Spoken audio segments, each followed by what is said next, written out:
2 season पहले जो team champion थी, ब्रिस्बेन हीट, वो आज एक बहुत बड़े संकट में है। उनका अगला मैच सिर्फ एक और खेल नहीं है, बल्कि ये एक तरह का डायग्नोस्टिक टेस्ट है जो बताएगा कि टीम की हालत असल में कितनी खराब है। तो आज हम इसी संकट की एक एक परत को खोल कर देखेंगे। आगे बढ़ने से पहले अगर आपने हमारा टेलीग्राम चैनल ज्वाइन नहीं किया है तो अभी ज्वाइन करें, लिंक डिस्क्रिप्शन में है। यही वो बड़ा सवाल है जिसके इर्द गिर्द हमारी आज की पूरी कहानी घूमने वाली है। आखिर ऐसा क्या हुआ कि एक मजबूत टीम इतनी जल्दी इतनी कमजोर पड़ गई? इस विश्लेषण के अंत तक उम्मीद है कि हमें इसका जवाब जरूर मिल जाएगा। चलिए इसमें और गहराई से उतरते हैं। हम सबसे पहले हीट के पतन को समझेंगे, फिर उसके पीछे की वजहों को जानेंगे, उनके मजबूत प्रतिद्वंद्वी पर नजर डालेंगे, खेल के अंदर होने वाले 3 बड़े मुकाबलों का विश्लेषण करेंगे और आखिर में आंकड़ों के आधार पर अपना फैसला सुनाएंगे। तो चलिए पहले हिस्से से शुरू करते हैं और देखते हैं कि ब्रिस्बेन हीट की मौजूदा हकीकत असल में है क्या। अब जरा इस स्लाइड पर नजर डालिए। ये एक सीधी तुलना है। एक तरफ BBL 13 की चैंपियन टीम और दूसरी तरफ आज की टीम जो पॉइंट्स टेबल में सबसे नीचे 8वें नंबर पर है। नेट रन रेट भी माइनस में है और सीजन की शुरुआत भी हार के साथ हुई है। मतलब ये जो गिरावट है ये बहुत तेजी से हुई है। और देखिए ये कोई मामूली हार नहीं होगी। जैसा कि इस कोटेशन में कहा गया है, एक और हार टीम के मनोबल को पूरी तरह से तोड़ सकती है, एक साइकोलॉजिकल कंपाउंड फ्रैक्चर की तरह। ये दिखाता है कि उनका अगला मैच सिर्फ 2 पॉइंट्स के लिए नहीं, बल्कि अपने आत्मविश्वास को बचाने की लड़ाई भी है। तो ये गिरावट आई कहां से? अब हम हीट के पतन की असली वजह को देखेंगे, जो है उनके प्रमुख खिलाड़ियों का टीम से बाहर होना। इस समस्या का एक नाम भी है, एशेज इंटरफेरेंस पैटर्न।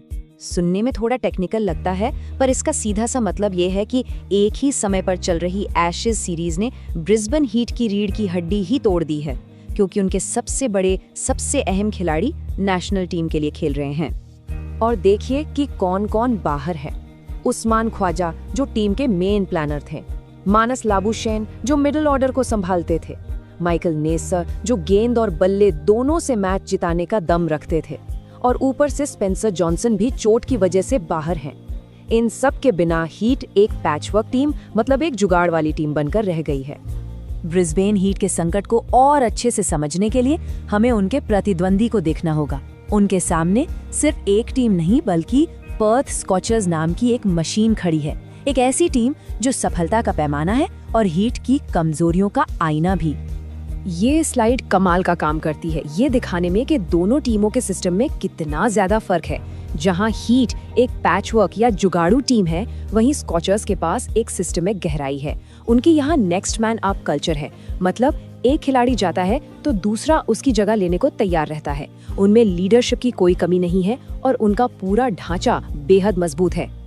और इस बात का सबसे बड़ा सबूत है ये नंबर 59। ये स्कोर कूपर कॉनेली का था, एक युवा खिलाड़ी जिन्होंने आते ही अपनी टीम को मैच जिता दिया। ये दिखाता है कि स्कॉचर्स का सिस्टम कितना बेहतरीन है, जहां नए खिलाड़ी आते हैं और तुरंत परफॉर्म करना शुरू कर देते हैं। ठीक है, अब बड़ी तस्वीर से हटकर खेल के अंदर की उन छोटी छोटी लड़ाइयों पर ध्यान देते हैं जो असल में मैच का नतीजा तय करेंगी। किसी भी मैच का नतीजा अक्सर कुछ प्रमुख खिलाड़ियों के बीच की टक्कर पर निर्भर करता है। अब हम ऐसे ही 3 बड़े मुकाबलों का विश्लेषण करेंगे जिन पर इस मैच का फैसला काफी हद तक टिका हुआ है। पहला मुकाबला है पावर प्ले का, जो बिल्कुल न्यूक्लियर होने वाला है। एक तरफ शाहीन अफरीदी जो अपने खराब डेब्यू के बाद वापसी करने के लिए बेताब हैं, तो दूसरी तरफ फिन एलन जिन्होंने पहले भी अफरीदी की जमकर धुनाई की है। अगर गाबा की उछाल पर अफरीदी को लय मिल गई तो वो खतरनाक हो सकते हैं, लेकिन अगर एलन उनकी शुरुआती स्विंग से बच गए तो वो फिर से तबाही मचा सकते हैं। दूसरा मुकाबला है मिडल ओवर्स का, एक तरह का दिमागी खेल। हीट के लेफ्ट आर्म स्पिनर मैथ्यू कूनमैन का सामना होगा स्कॉचर्स के दाएं हाथ के बल्लेबाजों की फौज से।